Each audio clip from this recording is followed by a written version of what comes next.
Hello everyone, welcome back to the Samajik Guru channel. आज हम करने जा रहे हैं क्लास 8 के होम साइंस का प्रैक्टिस पेपर 2।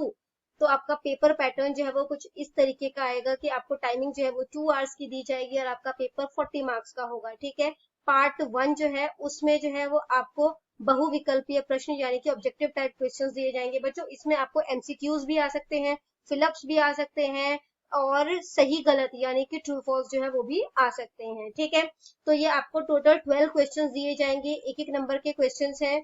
और इसके बाद जो है वो आपका पार्ट 2 जो है यानी कि भाग 2 है, उसमें आपको 9 प्रश्न दिए होंगे। उसमें से किसी 6 को आपने अटेम्प्ट करना है। हर क्वेश्चन 3 नंबर का है। इसी तरीके से भाग 3, इसमें आपको 4 प्रश्न दिए जाएंगे। हर क्वेश्चन जो है वो 5 नंबर का होगा और आपने सिर्फ 2 क्वेश्चन अटेम्प्ट करने हैं, यानी कि भाग 3 जो है वो 10 नंबर का है। ठीक है, तो आइए अब इसके सॉल्यूशंस जो है वो देख लेते हैं। सबसे पहला क्वेश्चन पूछा गया है कि ऊर्जा प्रदान करने वाले तत्व कौन से होते हैं। ऊर्जा यानी कि जो एनर्जी प्रदान करते हैं। ठीक है, तो हमें कार्बोहाइड्रेट्स भी ऊर्जा देता है और वसा यानी कि जो फैट होता है वो भी हमें ऊर्जा प्रदान करता है। तो दोनों ही जो है आंसर इसके हैं। ठीक है, नेक्स्ट है प्रोटीन का स्रोत क्या है। तो प्रोटीन जो है वो हमें दालों से मिलती है। शिष्टाचार को कितने भागों में बांटा जा सकता है। शिष्टाचार जो है उनको 3 भागों में बांटा जाता है। भोजन खराब करने वाले जीवाणुओं के लिए उचित तापमान कौन सा होता है। तो 30 से 40 डिग्री सेल्सियस होता है। कैसे याद रखोगे, देखो 0 से 5 डिग्री सेल्सियस जो है यहाँ पर जो है वो खाना ठंडा रहेगा, है ना। जो मौसम, देखो ठंड के टाइम में खाना खराब नहीं होता जल्दी, क्योंकि जीवाणु नहीं बन पाते, क्योंकि उसके लिए एक्सट्रीम मतलब कि ये टेम्परेचर जो है वो सही नहीं है। इसी तरीके से 70 से 80 डिग्री सेल्सियस बहुत ज्यादा गर्म हो जाता है, उस टाइम पे जीवाणु भी मर जाएंगे, तो वो भी सर्वाइव नहीं कर पाएंगे। तो 30 से 40 डिग्री ही जो है वो करेक्ट आंसर है। नेक्स्ट है विदेशी शैली में भोजन परोसने में सबसे पहले क्या परोसा जाता है। तो वो लोग सूप परोसते हैं। ठीक है, फिर आ जाता है आपका सही गलत। बहुउद्देशीय फर्नीचर कम स्थान लेता है, यानी कि जो मल्टीपर्पज फर्नीचर होते हैं वो कम स्थान लेते हैं। जैसे आपने देखा होगा ना, सोफा कम बेड आता है। ठीक है, कि सोफा होता है, आप उसको बेड की तरह भी जो है वो यूज कर सकते हो। तो सही आंसर है ये। ठीक है, इसके अलावा गर्म धातु से जलना जो है वो तरल जलन है। धातु जो है मेटल होता है, मेटल जो है वो लिक्विड नहीं होता, जबकि ये तरल जलन है। ठीक है, तो ये गलत आंसर है। मादा एनाफ्लीज मच्छर के काटने से मलेरिया होता है। सही। ऊनी कपड़ों को अच्छी प्रकार प्रेस करना चाहिए। गलत, क्योंकि ऐसे करने से ऊनी कपड़े जो है वो उनका शेप बिगड़ जाता है, वो लूज हो जाते हैं। मच्छरों को डीडीटी से नष्ट किया जाता है। नमी युक्त कपड़ों को संभालने से फफूंदी लग जाती है। मतलब जिन कपड़ों में मॉइस्चर है, अभी कंप्लीट सही तरीके से सूखे नहीं है, अगर आप उनको वैसे ही जो है वो मतलब कि फोल्ड करके रख दोगे तो उसमें फफूंदी लग जाएगी। दक्षिणी भारत में केले के पत्ते बर्तनों की जगह पर प्रयोग में लाए जाते हैं। भाग 2, कान से खून बहने का क्या कारण है और कान से खून बहने पर आप क्या उपचार करेंगे। ये इससे पहले पेपर में आया हुआ है, तो ये थोड़ा सा ध्यान से देखना क्वेश्चन। खोपड़ी के धरातल की हड्डी टूटने से कान से खून बहने लगता है और उस पर क्या उपचार करोगे। कान की कनपट्टी पर थोड़ी रुई रखकर ढीली पट्टी बांध देना चाहिए और रोगी का सिर चोट वाली तरफ झुका देना चाहिए। ठीक है, ऊनी कपड़ों को लटकाकर क्यों नहीं सुखाना चाहिए। ऊन बहुत पानी चूसती है और भारी हो जाती है, इसलिए अगर कपड़े को लटकाकर सुखाया जाएगा तो वो नीचे लटक जाते हैं, मतलब उनका शेप जो है वो बिगड़ जाएगा, आकार जो है वो उनका खराब हो जाता है। नेक्स्ट क्वेश्चन है कीड़े मकोड़े कितने प्रकार के होते हैं। तो वो 3 प्रकार के होते हैं। खून चूसने वाले, जैसे मच्छर हो गया, खटमल हो गया। इसी तरीके से भोजन को जहरीला बनाने वाले, जैसे मक्खी, चींटी।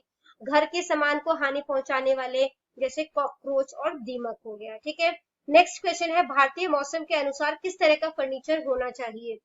तो उसका जो है वो नए डिजाइन का होना चाहिए, कमरे के आकार के अकॉर्डिंग होना चाहिए। सोचो कमरे का आकार छोटा है, फर्नीचर बहुत बड़ा लगा दोगे तो वो देखने में अच्छा नहीं लगेगा। आर्थिक दृष्टि से मितव्ययी हो, मतलब ज्यादा खर्चीला ना हो। ठीक है, और जो है स्थान की दृष्टि में से भी, मतलब कि जगह भी कम घेरता हो, कमरे के लिए उपयोगी हो। ठीक है, मजबूत और टिकाऊ होना चाहिए, उपयोगी हो। ठीक है, काम ऐसा ना हो कि बस खरीद लिया आपने, वो साइड में लगा हुआ है। ठीक है, उसको यूज करना है और उसके अलावा वो सुंदर होने के साथ साथ जो है वो आरामदायक भी होना चाहिए। फर्नीचर उठाने और रखने में जो है वो सुविधाजनक हो, मतलब एक जगह से दूसरी जगह जब आप उसको रखते हो, ठीक है, तो वो आसानी से हो जाए। और फर्नीचर जो है वो हमेशा अच्छे कारीगर से ही बनवाना चाहिए। नेक्स्ट है कच्चा दूध जो है वो जल्दी खराब हो जाता है, जबकि उबला हुआ देर से होता है, ऐसा क्यों। ये क्वेश्चन जो है ये भी इम्पोर्टेंट है। ठीक है, कच्चे दूध में बैक्टीरिया जो है वो जल्दी उत्पन्न हो जाता है, जिससे दूध जो है वो शीघ्र खराब हो जाता है, जबकि उबले हुए दूध में बैक्टीरिया नष्ट हो जाता है और इसलिए वह देरी से खराब होता है। नेक्स्ट क्वेश्चन है, बुरी आदतें कैसे पड़ जाती हैं, इनसे कैसे बचा जा सकता है। बच्चों, अगर आपको हमारी वीडियोस पसंद आती है, हमारी वीडियोस आपके लिए किसी भी तरीके से हेल्पफुल है, तो चैनल को अभी सब्सक्राइब कीजिए। नेक्स्ट इसका आंसर है आपका, युवावस्था में प्रारंभिक वर्षों में कई बुरी आदतें पड़ जाती हैं। ठीक है, तो जब युवा बनता है यानी कि एडल्ट बनता है तो उसमें कई बुरी आदतें हो जाती है। हमारे युवा वर्ग अनुशासन की कमी या बुरी संगति के कारण तंबाकू, शराब या नशीली गोलियों की आदतों का शिकार हो जाते हैं।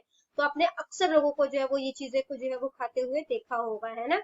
ये आदतें कई बार फैशन के तौर पर शुरू होती है, लेकिन फिर मनुष्य विवश होकर इनका गुलाम बन जाता है, क्योंकि वो हैबिचुअल हो जाता है उसका, वो चाहकर भी उन चीजों को छोड़ नहीं पाता। जीवन में उचित उद्देश्य न होने के कारण नवयुवक, विशेषकर विद्यार्थी, नशीली गोलियों के आदी हो जाते हैं। कई जमींदार या फैक्ट्रियों के मालिक श्रमिकों से अधिक काम लेने के लिए स्वयं को नशीली गोलियां उनको देते हैं, स्वयं ही नशीली गोलियां उनको देते हैं, ताकि वो जो है नशे के उस मतलब कि नशा रहेगा उनको और वो काम जो है वो करते रहेंगे। तो जो फैक्ट्रियों के मालिक होते हैं वो खुद ही ऐसा करते हैं। इन तीनों चीजों का स्वास्थ्य पर बहुत बुरा प्रभाव पड़ता है, लेकिन सबसे बढ़कर इसका आचरण पर जो है वो हानिकारक प्रभाव पड़ता है, यानी कि उसके बिहेवियर पर पड़ता है। ठीक है, अगर एक बार बुरी आदतें पड़ जाए तो उसको दूर करना बहुत कठिन होता है, इसलिए शुरू से ही यह कोशिश करनी चाहिए कि बुरी आदतें ना पड़े। माता पिता को चाहिए कि युवावस्था में बच्चों का विशेष ध्यान रखें, उनको प्यार और सहानुभूति दे और उनके कार्यों में रुचि लें। ठीक है, अगर पेरेंट्स इंटरेस्ट दिखाएंगे तो बच्चों को भी जो है वो अच्छा लगता है, और ताकि वे बुरी संगत और बुरे कार्यों से बचे रह सके। ठीक है, तो नेक्स्ट जो है वो क्वेश्चन है आपका, आवश्यकता से अधिक या कम खाने के क्या नुकसान है। तो सबसे पहले हम देख लेते हैं आवश्यकता से ज्यादा खाएंगे तो उसके क्या नुकसान है। तो इससे जो हमारा अमाशय है यानी जो इंटेस्टाइन है, ठीक है, अमाशय और आंतों को अधिक मेहनत करनी पड़ती है। इससे गुर्दों पर भी जो है वो दबाव पड़ता है। खाए हुए भोजन में उबाल सा आ जाता है, जिससे गैस बनती है। इससे पेट जो है वो खराब हो जाता है, मुंह से बदबू आने लगती है, सिर जो है वो दुखने लगता है, मतलब सिर दर्द होने लग जाता है। अगर अधिक समय तक आवश्यकता से अधिक भोजन खाया जाए तो पेट की बीमारियां जो है वो हो जाती है, जैसे अमाशय की बीमारियां, गुर्दे में खराबी, खून का दबाव जो है वो बढ़ सकता है, तंतुओं में अधिक चर्बी जो है वो जम जाती है और आदमी मोटा हो जाता है, पेशाब में शक्कर आने का रोग जो है वो हो जाता है। अगर खाना जो है वो आवश्यकता से कम खाया जाए तो उसके क्या नुकसान है, कमजोरी आ जाती है, खून की कमी हो जाती है। ठीक है, कम खाने से बीमारियों का सामना यानी कि जो रोग प्रतिरोधक क्षमता है वो कम हो जाएगी, और जो है विशेषकर तपेदिक होने का डर रहता है, तपेदिक बीमारी का नाम है, ठीक है, उसको होने का डर रहता है। बच्चे यदि कम खाना खाएं तो मंद बुद्धि के शिकार हो जाते हैं। ठीक है, और इसके अलावा वो थोड़ी सी भी फिजिकल एक्टिविटी करेंगे तो जल्दी थक जाएंगे, उनके शरीर का विकास जो है वो भी पूरा नहीं होता, और उनका जो हाइट है, उनका जो वेट है वो उनकी एज के अकॉर्डिंग नहीं होता और वो कम रह जाता है। नेक्स्ट क्वेश्चन है, तुम्हारे विचार में भोजन इकट्ठे बैठकर खाना चाहिए या अलग अलग बैठकर, और क्यों। हमारे विचार से भोजन इकट्ठे बैठकर करना चाहिए, क्योंकि इकट्ठे बैठकर भोजन करने से जो भी भोजन बना होगा सभी मिलजुल कर खाना खाएंगे और किसी तरह की शिकायत नहीं होगी, साथ ही गृहिणी को खाना परोसने में आसान भी रहेगा। ठीक है, नेक्स्ट है, कपड़ों को संभाल कर रखना क्यों जरूरी है। कपड़ों को संभाल कर रखना बहुत जरूरी है ताकि उनको टिड्डियों, आप कह सकते हो कोई भी कीड़े मकोड़ों से जो है बचाया जा सके। अब गर्मियों में क्या होता है, हम ठंड के कपड़े रख देते हैं ना, तो उन्हें अच्छी तरीके से संभाल कर रखना चाहिए ताकि जो गर्म कपड़ों वाला कीड़ा है वो उन्हें ना खा सके।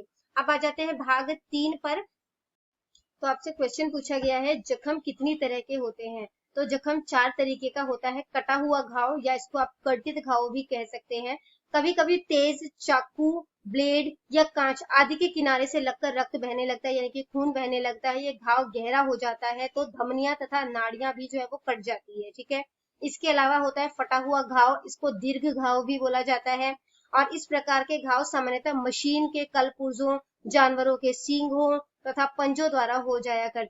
ये घाव ज्यादा खतरनाक होते हैं, इनके विशीले होने का खतरा रहता है।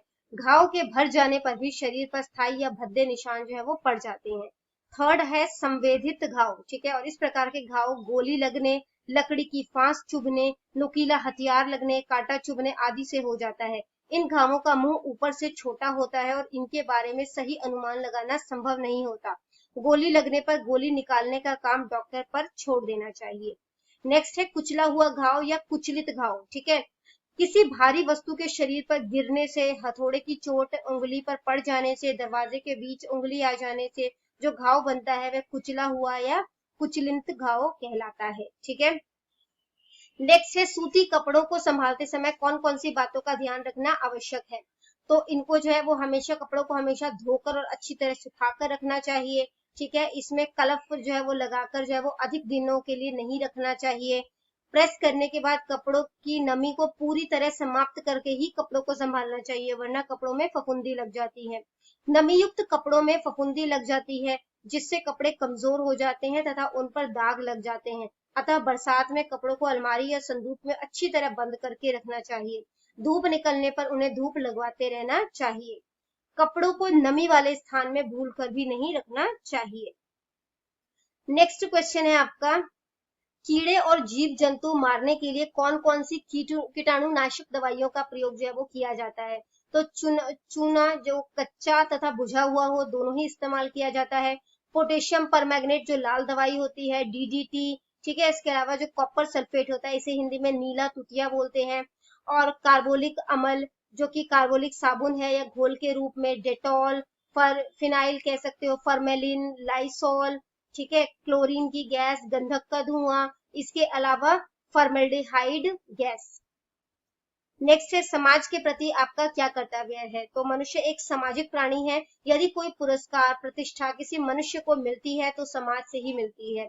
ऐसा तभी होता है जब व्यक्ति समाज के लाभ के लिए अपने निजी स्वार्थों से परे कुछ करता है, ठीक है।